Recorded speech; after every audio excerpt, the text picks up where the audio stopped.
শিক্ষক যদি সাধারণ ছেলে মেয়েদের শিক্ষা দেয়, মানুষ হওয়ার শিক্ষা দেয়, চোর না হওয়ার শিক্ষা দেয়, তাহলে আগামী দিনে তৃণমূল করবে কারা?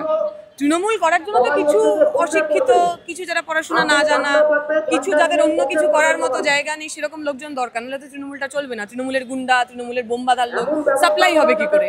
সেই লোকগুলোকে পাওয়ার জন্য স্কুল, কলেজ, সরকারি ব্যবস্থা সবটাকে নষ্ট করা হচ্ছে।